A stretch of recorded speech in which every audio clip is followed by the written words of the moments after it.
who are IDPs and how are they different from refugees? That's what we're talking about today. Hi guys, my name is Melissa Siegel. I'm a professor of migration studies, and this is a channel about all things migration.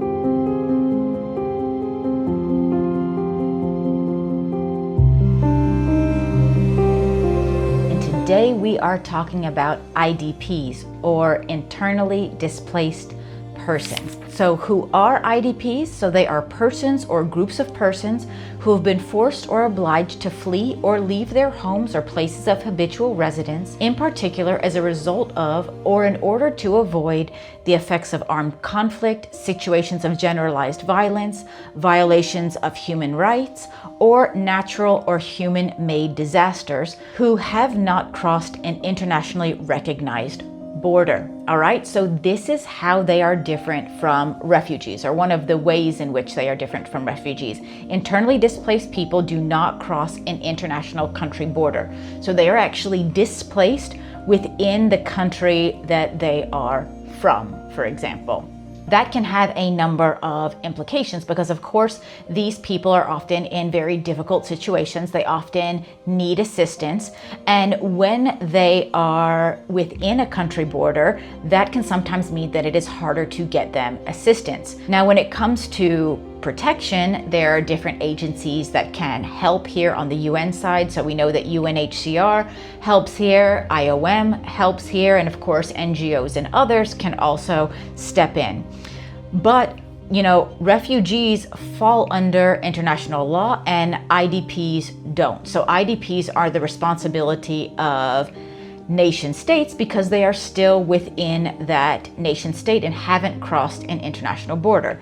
So they have no official right to aid or compensation of losses or right to property restitution, etc. They're generally coming from unstable countries that have few resources to cope.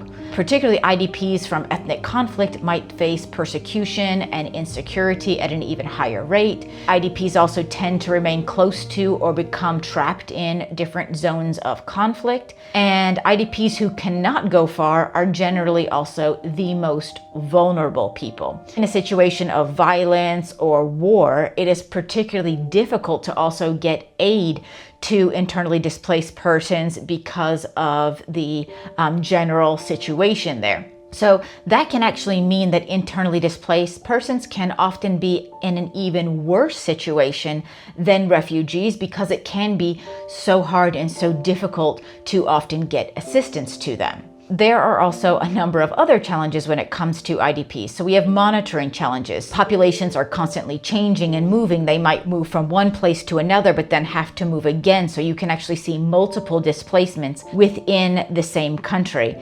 So it's hard to follow them or track them. Many of them are also unregistered, and internal displacement is generally for a shorter period of time on average than international displacement. Now, even though we do have some norms and standards that are also put up by UNHCR on how to deal with internally displaced populations, it can be much harder to assist them. The counting is often dependent on the country's capability or willingness to let those counting exercises happen. There's no internationally guided formal registration process like there are for refugees. And we also can sometimes see different definitions also being used. So what do we see in practice when counting is done? Generally, we see that IDPs are those that are displaced by violence and environmental disasters. At least that is what is most easily able to be counted. The monitoring and analysis of this is done by the Internal Displacement Monitoring Center based out of Geneva. As I've mentioned in a previous video, there have been a lot of funding cuts to development aid. The Internal Displacement Monitoring Center is also one of the ones who is highly affected. So we'll also see how well that they're able to track and to do their jobs over the next years with huge funding cuts. So when we look at the actual numbers from the end of 2023, for example, we saw that almost 76 million people were internally displaced. Now, this is a mix of people who are displaced because of conflict and violence, which is around 68 million people, at least at the end of 2023, and those that were displaced because of environmental disasters. And that was about 7.7 million people at the end of 2023. So what you can see also here is the major countries where people have been internally displaced.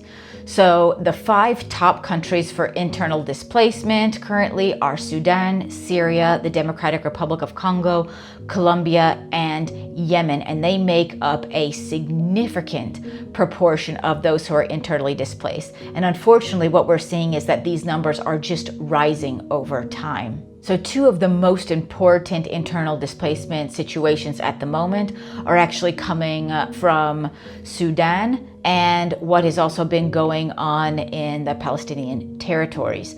So that is making up a huge portion of our internal displacement because of conflict. Now, if we look at displacements because of disasters, our top countries that have had displacement because of environmental disasters are Afghanistan, Pakistan, Ethiopia, Turkey, and China. But many other countries have also experienced these displacements. And of course, what you can already see here, if we look at the 2 different maps that I've just put up, that some countries are hit by displacement because of environmental issues and displacement because of conflict or violence. So of course, they can also have double or triple displacements, but they are the people that are most vulnerable to poverty and really humanitarian emergencies. Unfortunately, the number of IDPs does continue to rise. Of course, new escalation of conflict in Sudan and in Palestine have forced millions of people to flee, and this is adding to the tens of millions of people who have already been displaced.